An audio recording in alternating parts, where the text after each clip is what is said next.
From the inner sense of time comes the ancient poet's rhyme, bringing us the master key to open up the mystery. From the depth of time and space, we arrive in quiet grace, finding what is meant to be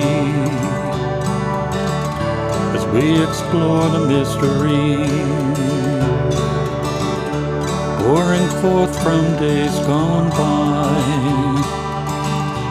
We can hear the poet sigh from the depth of ecstasy,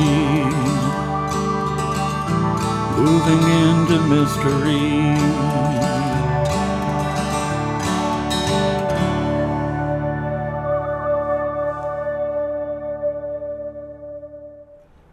Hello and welcome again to Creative Connections. I'm your host, Gary Blanchard, and today my guest is author and historian, Elena Palladino. Elena, welcome. Thank you. Now you have a book coming out in October, and it is called Lost Towns of the Swift River Valley. What brought you into wanting to tell that story? So my family and I moved to Ware in 2015, and we didn't know anything about the history of the house we moved to at the time. But in the first couple months, we started to hear our neighbors calling it the Quabbin House, which of course piqued our interest. And we knew a little bit about the Quabbin. We're from Massachusetts, but not a lot. And so we started to ask around and do some research and found out that our house had been built by a woman named Marion Andrews Smith, who was from Enfield, Massachusetts, and that she was the last surviving member of a very prominent family from Enfield. And so she had taken pieces of her house in Enfield and used them to build our house in Ware, which is why people were calling it the Quabbin House. And she just had a really fascinating story. We were able to find a lot about her life and what she had done in Enfield, the contributions she had made and her family had made. And sort of one thing led to another. But in 2018, we got an envelope in our mailbox that had two photos in it, black and white, from around the time our house was built. And there was nothing on them. We still don't know who left them or where they came from. That's interesting. It really piqued my curiosity. So then I started to realize people knew about our house, or there was some interest in our house, Right, you know. right. And so that was when I really started to focus on researching in earnest. Okay, and here, Lost Towns of the Swift River Valley, drowned by the Quabbin. And that photo is of... That's Enfield. That is Enfield. And that's from approximately the Enfield Lookout, which you can still stand at today and look. That's Mount Ram, and you can just see the top of it. It's one of the islands now. And up top, that's Marion right in the middle. And then those are two of her contemporaries. That's Willard Seeger on the left. He was the country doctor in Enfield. And that's Edwin Howe on her right. And he was the postmaster, and he also owned a store in town. So they were all similar age, and they all were very active in the community. Okay, so while you were researching, what are some of the things that really struck you? Well, one of the reasons I chose the three of them was not only because they were contemporaries in Enfield, but they all moved to Ware when they had to leave. They lived just a few blocks apart. Doc Seeger and Edwin moved to Church Street, right near the park, and Marion was up on Highland Street. They all were just devastated to leave. They didn't want to go. They resisted selling to the state. And Doc eventually sold right before the towns were disincorporated, but Marion and Edwin, their land was taken by eminent domain, and they were later, given money for their property. None of them were buried in Quabbin Park Cemetery, which was the state-funded cemetery. Right. They all had such ill will toward the state that they opted to be buried elsewhere. Hmm. So there was a lot of commonalities, and it felt sort of meant to be because I sort of selected them, and as I was researching, found even more commonalities between them. And it's interesting, but people seem to get more involved in a story when there are individuals Mm-hmm. Yes. rather than a group of people. Right. So probably that is a good way of drawing people in. Yeah. How did you do all your research? So I did some before the pandemic, and I visited a lot of the local archives. So that includes the Swift River Valley Historical Society in New Salem. Also, UMass has special collections on Enfield and the towns. Okay. And also, Digital Commonwealth is a wonderful resource that's online, and it has all the photos from the building of the Quabbin. So then I found out I got my book contract in March 2020. And I have 2 children, and I work full time. And so there were months that I didn't write, and there were a lot of roadblocks, right? Because I couldn't Right. do a lot of research. But I tried to keep some of it up online. And then when things started to open up, I was able to go back into the archives. But it was, I also was able to access the Boston Globe and the Springfield Republican online. And that was a Okay. huge help as well.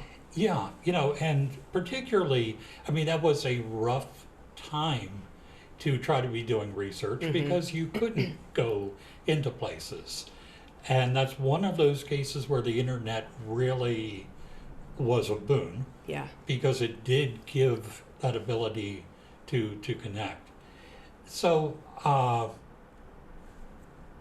when have you talked to people whose family Yeah. have- Came from the Quabbin? Yeah. Yeah. So this is another wonderful part of the story was that Marion Smith had a housekeeper and a chauffeur, and they lived with her in her home. And they were married, the Tryons, Delia and Earl Tryon, and they had a daughter, and they named her Marion after Marion Smith. And so they lived with her in Enfield, and they came with her to Ware when she moved to Ware. So Marion, the young Marion, was 8 when they left Enfield, and she lived in my house in Ware until she was about 14, and I was able to find her. Wow. She was living in East Brookfield still in the house her family had moved to after Marion Smith died, and she was nearing 90.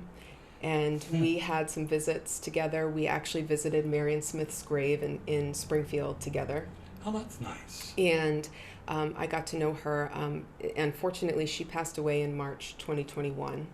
But her son was very instrumental, helped me, shared some of her papers and photographs with me, and was a big part of me being able to write this book. Yeah, this is, one of the difficulties because it's fairly recent history. Right, 80 years. But, most of the people who are old enough to remember it are gone. Right.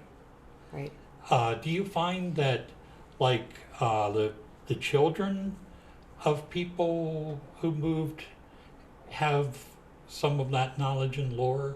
Yeah, so I also spoke with Doc Seeger's granddaughter and with Edwin Howe's great-grandsons. And they all are still connected to the Quabbin in their own ways, have a lot of stories about at least their family members, but none of them live in one of the towns around the Quabbin at this point. Mm-hmm. So, I think people are drifting inevitably away, and Yeah. people who have the knowledge aren't necessarily here. Yeah, and this is the thing that struck me because our society now is very mobile. Mm-hmm.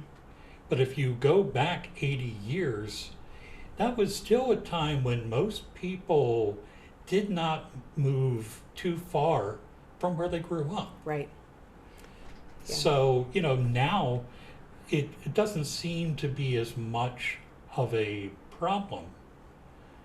But for folks then, that was their their heritage, that was their roots, that was where they kind of, I guess, expected to grow old and be buried. Absolutely. And that was true for Marion and Edwin. Were both born in in Enfield and lived there their whole lives. Yeah, we have some photographs here, I think. Yeah. So that's Edwin and Doc. Nearing the end. That photo was I think like an Associated Press photo, and they used it in the Globe and in the Republican. So Doc played a really prominent role in sort of the town's passing.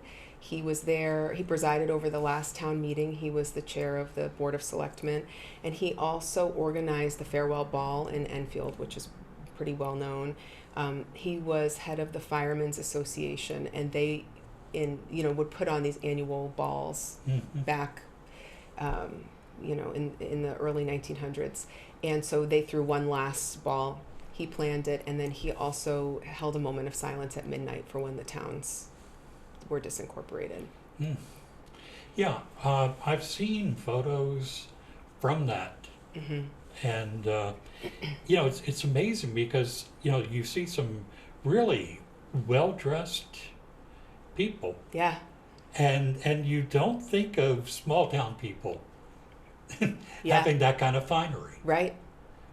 Yeah. But I think that what we miss is that there were all types of people living in those towns, and they were Yes. kind of living towns. Yes. Yeah, absolutely. And there was, all the three that I focus on, Marion was obviously of an upper class. When she died, her estate was worth over $1 million. And because her family had owned this mill, they had stock, and Doc and Edwin were probably more middle class, but there was a lot of poverty in the valley as well, because there were farmers who were poor, there were mill workers who were poor. Right. But they did live together, all together in the town. And there were social organizations that, these three were a part of that helped to address some of the town issues and ills. And so they all were sort of in it together, Okay. Let's see. We have. So this is also the farewell ball. This is Marion Smith, and this is Marion Tryon, her namesake. And this photo was in the Springfield Republican, and it had a very dramatic caption about how they would never see each other again, and now that the towns were disincorporated. But of course, that wasn't true, and they were actually moving together. But it captured, the emotion of that night. Since you've done a lot of research, how did the newspapers present the stories over the years? Yeah, it was definitely a difference between the Globe and the Republican. The Springfield papers were much more, sympathetic to the people who had to leave. And there was even this one article in April of 1938 that said, it began like, what would you do? Where would you go if you had to leave? Whereas the Globe, it was more dramatic and definitely pulled on the heartstrings a little. But they also had an article in April of 38, and it ended with, this is all in the name of progress. Like, this is so that Boston can thrive. And yeah, well, they were the ones getting the water. Right, right. Yeah. And again, like I say, seeing photographs of the ball, there you see some gaiety. Yeah. But it had to have been very bittersweet for people. I think it was very somber for these folks. So it was very well attended. Apparently over 2,000 people came. Not everybody was in the town hall at once because there were so many. And it seems from the newspapers there was a distinction between the young people who were there for curiosity or to have a good time, and then there was this generation of people who were still living there, and it was much more somber and serious for them. Yeah, well, I guess for the young people, when you're young, you don't grasp all the nuances. Right. But for the people who were indeed losing their homes, and not only that, but losing connections, because I'm sure people ended up somewhat scattered. So people that you've known all your life and have been friends all your life, suddenly you don't know where they are. Right, right, and all those connections are gone. And I think that one of the most beautiful parts of Marion's story is that it's actually quite sad. In the decade before the reservoir was built, she knew it was going to be built, and then in those years she lost her mother, her two brothers, and also a very good friend of hers, and probably others that I don't even know about. And so what seems to have happened is she grew very attached to this family who was living with her.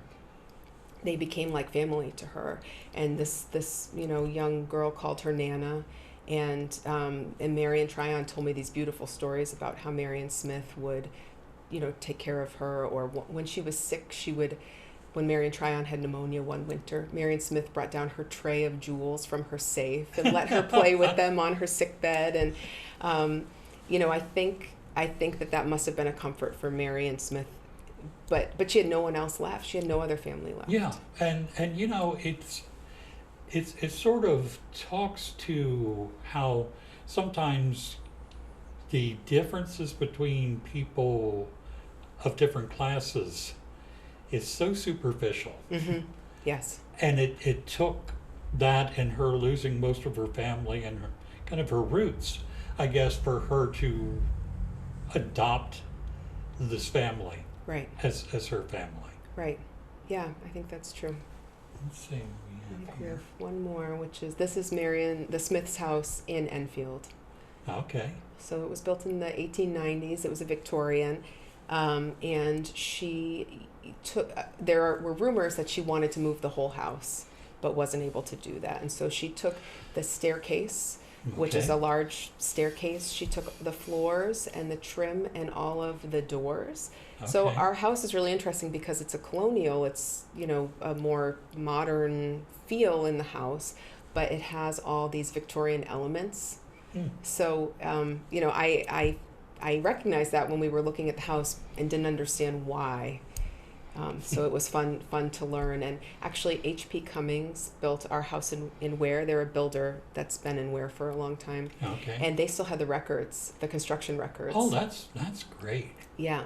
So it was really fun to read some of the documents because apparently Marion Smith was very involved, like more involved than they wanted her to be. And there ended up being a cost overrun, that was pretty significant. Okay. But I don't blame her because she got the house she wanted. Yeah, and I'm sure for her,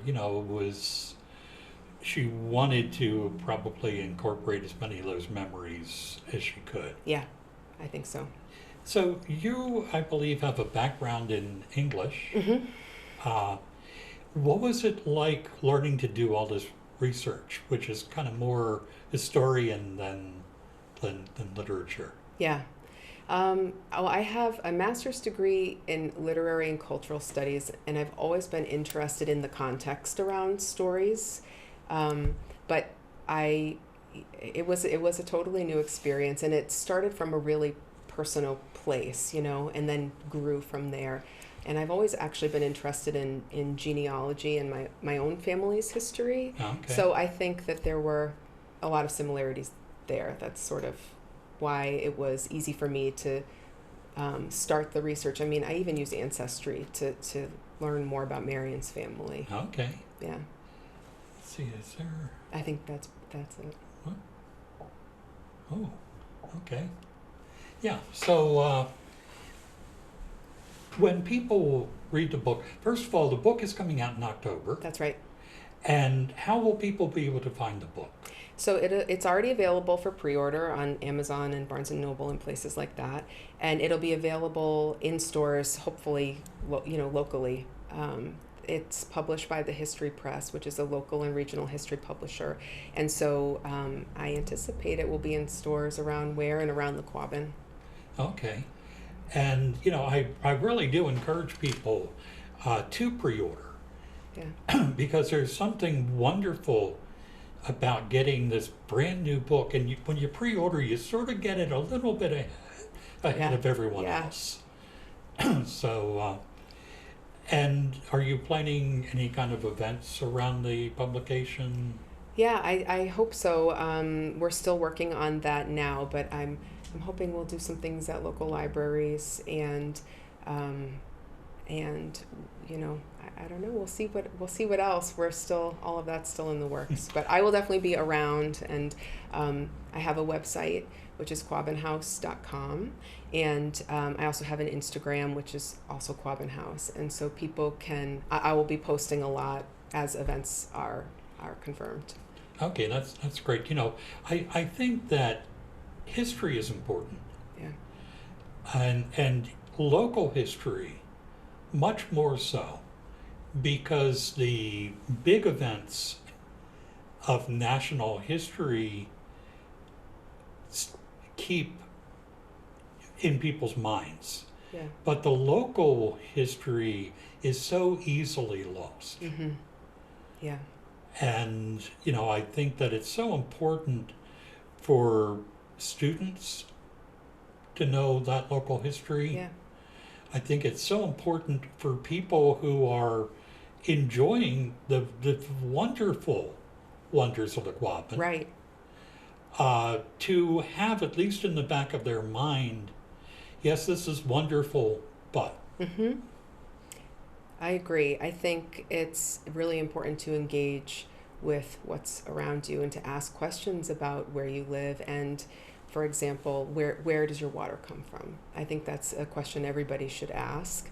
And interestingly, for many of us who live down here, it's not from the Quabbin, right? Right. But I think people from Boston and the surrounding towns should ask that question. And it's important not to forget the sacrifices that were made by these people, and to think about, could something like this happen again, and under what circumstances might that happen? And that's so interesting, because if someone were to come along right now and say, we are going to take West Brookfield, Hardwick, Warren, Yeah. and Ware, and we're going to move everybody out, and we are going to build a reservoir there. Mm-hmm. Yeah. I don't think it would go over too well, Yeah.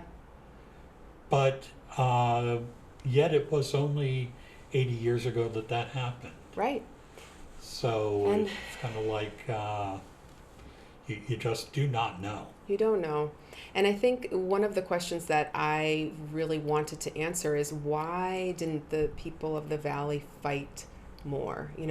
How did it happen? Mm-hmm. And I think one of the answers was, obviously Boston really needed it. And there was a decades of proof really that Boston needed it, because there was a report in 1895 about building the Wachusett. But it even said in that report, if we ever needed more water, and we probably will, we could go further west. So the people of the Valley had this sort of hanging over their heads since 1895. And then in the meantime, not only was the Wachusett built, and people were removed for that, no full towns were disincorporated, but 1,700 people had to leave. But then in New York State, they were building reservoirs for New York City, and they were moving people. And there were articles in the Springfield Republican about this. So I think that the Valley people, they said they didn't want this to happen, of course. But I think in some ways they became resigned because they saw it happening around them. Yeah. And of course, and as I said, Boston did need water, and this was the easiest solution, the most straightforward solution of all that was possible. As I say, I'm not native to Massachusetts, but the one thing I have certainly picked up on is that people in the western part of the state really do feel as though the Boston area gets the plums, Yeah. and we kind of get the pits. Yeah. Yeah. Well, and even the fact that the Quabbin is this huge, there was this great NBC 10 documentary that just came out called The Dividing Scar. And that's what it is. I mean, it's a 20-mile gash down the state. And you wonder what effect that had on everyone, on Springfield. I mean, in the hearings about building the Quabbin, people from Ware came out, people from Springfield, and they said, if you build this, it's not just going to affect these 4 towns, it's going to check the growth of this whole region. And of course, we'll never know to what extent that's true, but you can imagine it was true. Oh, I would imagine so. Yeah. So, was there any one thing in particular that really struck you as you were doing your research and telling the story? Well, as I said, I was really curious about those Boston questions, and that was some deep research that I didn't know much about that history, and so that was very interesting. The other thing that I ended up using in the structure of the story was the 1916 centennial of Enfield. So the book starts with the farewell ball and sort of sets the stage and introduces the characters, and then it goes back to 1916, when they knew the reservoir could happen, but it wasn't a reality yet. And I talk about the town as it was through the contributions of these three individuals that they made to the centennial and to the town, at large.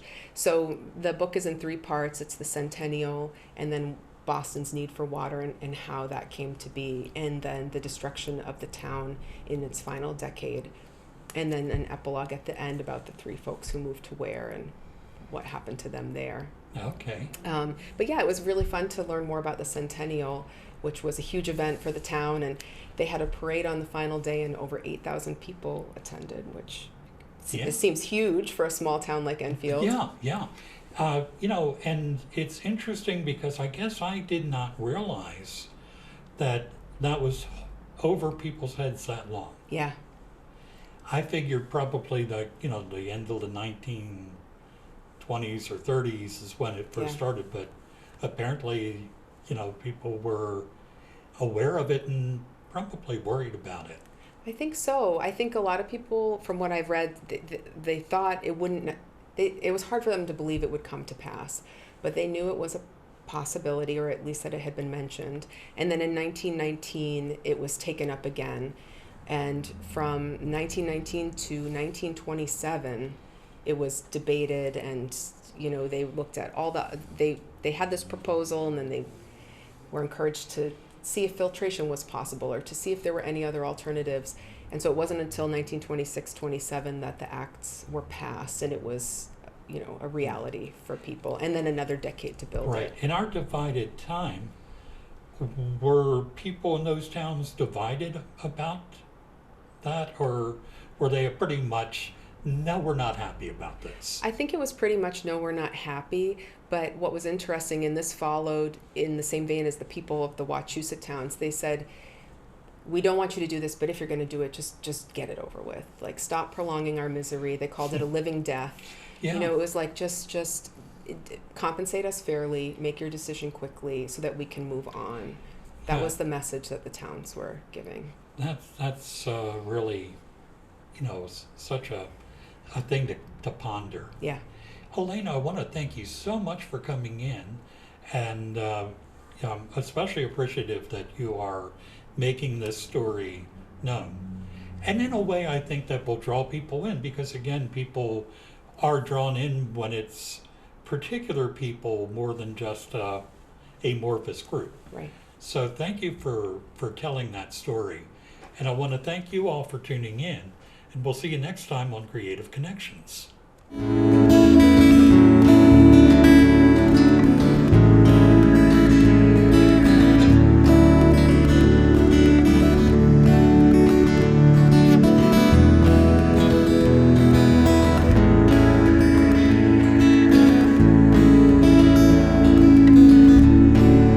Life goes by so quickly, time just slips away, but tomorrow brings a brighter day.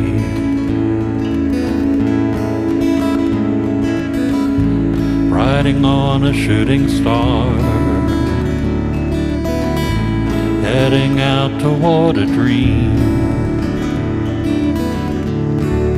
Tomorrow's even closer than it seems.